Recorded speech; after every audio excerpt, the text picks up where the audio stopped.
Hi friends, welcome to my channel Pranav vlogs. இன்றைக்கி வந்து நம்ம ரொம்பவே ஈஸி அண்டு சிம்பிளான லன்ச் பாக்ஸ் ரெசிபி பார்க்கலாமா? வாங்க. எக்கு தொன்னை பிரியாணி தான் இப்போ நம்ம ரெடி பண்ண போகிறோம். அதுக்கு வந்து ஃபஸ்ட்டு ஒரு மிக்சர் ஜார் எடுத்து வச்சுக்கலாம்.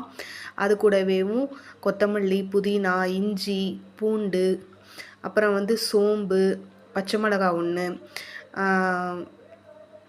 பெரிய வெங்காயம், கிராம்பு, ஏலக்காய் அதெல்லாம் கூட சேர்த்துக்கலாம். சேர்த்து பேஸ்ட்டாக அரைச்சி எடுத்து வச்சுக்கோங்க.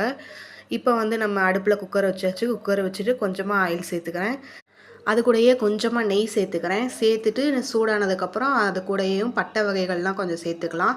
சேர்த்து அதுவும் நல்லா பொரிஞ்சதுக்கப்புறம் கொஞ்சமாக பெரிய வெங்காயம் கட் பண்ணி வச்சுருக்கேன், அதையும் ஆட் பண்ணிக்கிறேன். உங்களுக்கு தேவைப்பட்டுச்சுன்னா நீங்கள் அரைச்சி கூட சேர்த்துக்கலாம். இது நல்லா கிண்டி விட்டுட்டு அது கூடயேவும் ஒரு பெரிய சைஸ் தக்காளி ஒன்று சேர்த்துக்கிறேன். அதையும் சேர்த்துட்டு நல்லா வதக்கிட்டு கொஞ்சம் உப்பு சேர்த்துக்கலாம். இப்போ நல்லா வதங்கிருச்சு இல்லையா? வெண்ணெய் வந்து பிரிஞ்சு வந்துடுச்சு. அது கூடயேவும் ஒரு பச்சை மிளகாய், அப்புறம் வந்து பிரியாணி மசாலா கொஞ்சம் சேர்த்துருக்குறேன், மஞ்சத்தூள் கொஞ்சமாக சேர்த்துருக்குறேன், மிளகாத்தூள், மல்லித்தூள் இதெல்லாமே நல்லா சேர்த்து வதக்கி விட்டுக்கலாங்க.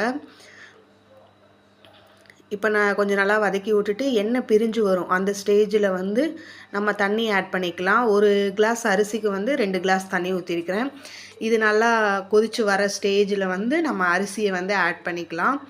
ஆட் பண்ணிவிட்டு அதுவும் நல்லா ஒரு பக்கம் வெந்துட்டுருக்க ஸ்டேஜில் வந்து இந்த பக்கம் 2 முட்டை வேக வச்சு எடுத்து வச்சுருக்கிறேன். அந்த முட்டையை வந்து லைட்டாக மஞ்சத்தூள், உப்பு, அப்புறம் மிளகாத்தூள் இதெல்லாம் சேர்த்து ஃப்ரை பண்ணிவிட்டு அதை வந்து உள்ளே ஆட் பண்ணிக்கலாம். ஆட் பண்ணிவிட்டு குக்கரை மூடி போட்டு விசில் போட்டுக்கலாம்.